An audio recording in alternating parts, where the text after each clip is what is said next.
నీకు అర్థం అవ్వలేదా? నీకు అర్థం కాలేదా? సహోదరుడు అంటే ఎవరో, ఎన్ని కష్టాల్లో నుంచి దేవుడు తెచ్చిపెట్టుకున్నాడు అర్థం కావటం లేదా? చచ్చి బతికాడని అంటారు కదా.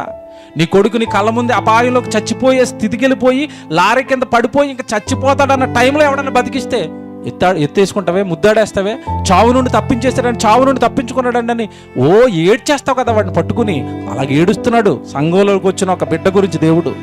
చావు నుండి తప్పించుకున్నాడు, నరకం నుండి తప్పించుకున్నాడు, నా వాక్యాన్ని నమ్మేశాడు, ఆ భయంకరమైన పాతాల నుండి తప్పించుకుని జీవం కలిగిన దేవుని సంఘంలో ఉన్నాడు. నా కొడుకు చాలా కష్టాల్లోంచి బతికాడు.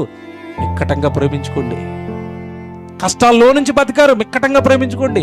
కష్టాల్లో నుంచి బ్రతికారు, మిక్కటంగా ప్రేమించుకోండి. కష్టాల్లో నుంచి బ్రతికారు, ఒకరినొకరు అర్థం చేసుకోండి, ఒకరితో ఒకరు మాట్లాడుకోండి, ఏమైనా జరిగితే ఒకరికొకరు క్షమ చెప్పుకోండి, ఒకరినొకరు క్షమించుకోండి, ఒకరినొకరు హత్తుకోండి, మిక్కటమైన ప్రేమతో ఉండండి.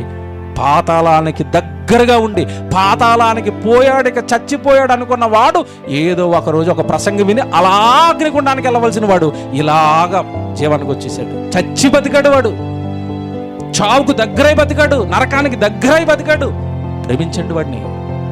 ఎలా ప్రేమిస్తారంటే నీ చుట్టూ ఉన్న వాళ్ళకంటే వాడిని ఎక్కువగా ప్రేమించండి, వాడిని మెక్కటంగా ప్రేమించండి. వాడు అక్షయ బీజం నుండి పుట్టినవాడు, శాశ్వతమైన జీవానికి సిద్ధపడుతున్నవాడు, లేఖనాన్ని ఎరిగినవాడు, వాక్యములో నుండి పుట్టినవాడు.